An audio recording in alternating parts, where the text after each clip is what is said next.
Right, so my dispute with the Royal Mail, I've put it down on this particular website down here.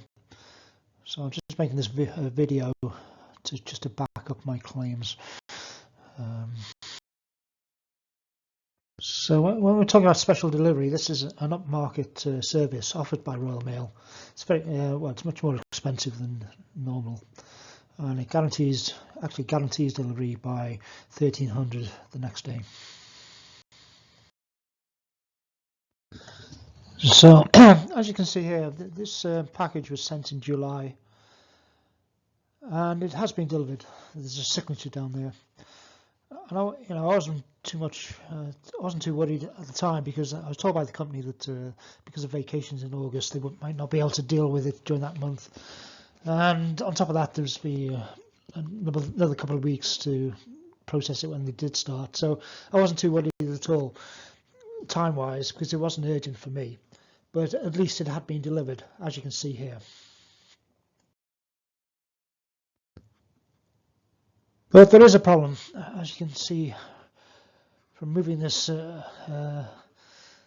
previous pane down slightly. You can see that it has been delivered. It's been delivered in January, about over 6 months before it was actually posted.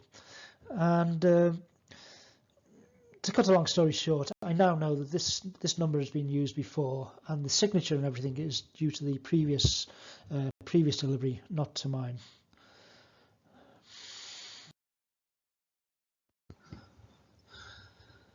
So I've complained, obviously, and this is what I got in return.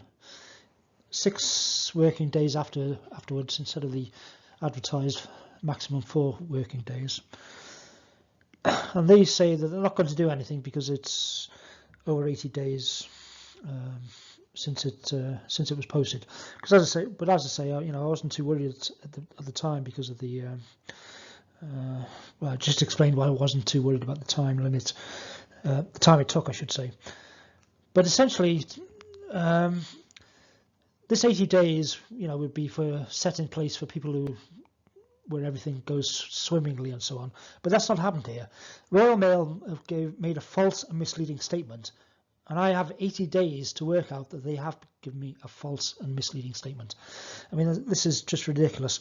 I'd be happy to hear from anyone who thinks that this has no legal or what are the legal ramifications of this. If you could put some messages in the comments and so on, that would be great.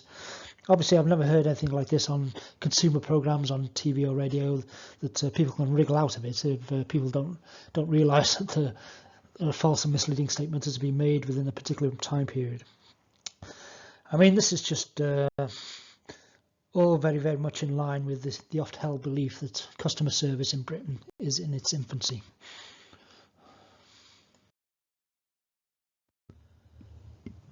So just going back to talking about special delivery again. I mean, this is, as I said, it's expensive service. It's more expensive, say, for example, than recorded. With the recorded deliveries, you do get a signature, but recorded deliveries go through the mail in exactly the same way as all the other mail.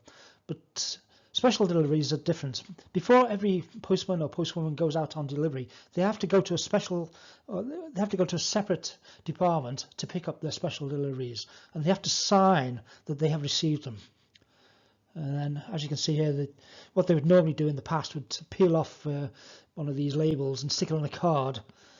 And that after 1300, they would have to ring into the delivery office stating that all their special deliveries have been delivered, or else they've left a card saying that they've called.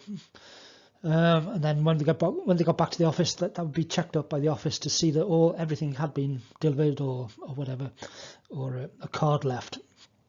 And obviously these days, with a personal delivery, a personal digital assistant, a PDA, everything is much more smoothly operated. But that should be the case, that it's checked at the end of the day that all special deliveries have been delivered, or else a card has been left. The problem is that when they say in the previous slide that they're only going to give me 80 days, I mean, that's just not just one-off applying to me. There's a systematic problem here. So if they're not going to take any notice of me, they're just going to leave it and let other people fall into the same trap I have. And just, and that's got to go on according to them, unless someone finds out that they've been led that they've been given a false and misleading statement within the 80 days allowed.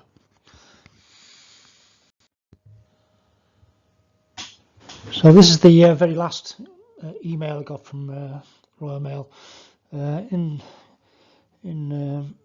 contrast to the previous one, they have actually sort of seemed to have taken some notice of what I've actually said, but obviously the outcome is still very unsatisfactory.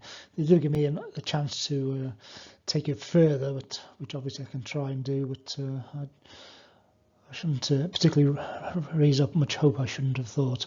So anyway, thanks for bearing with me if you're still with me at this point. What the next slide is just an actual recording taken. You can actually sort of try and track your item by phone. So I've just got a recording of the message that I got when I phoned up on the 1st of November. 58 GB.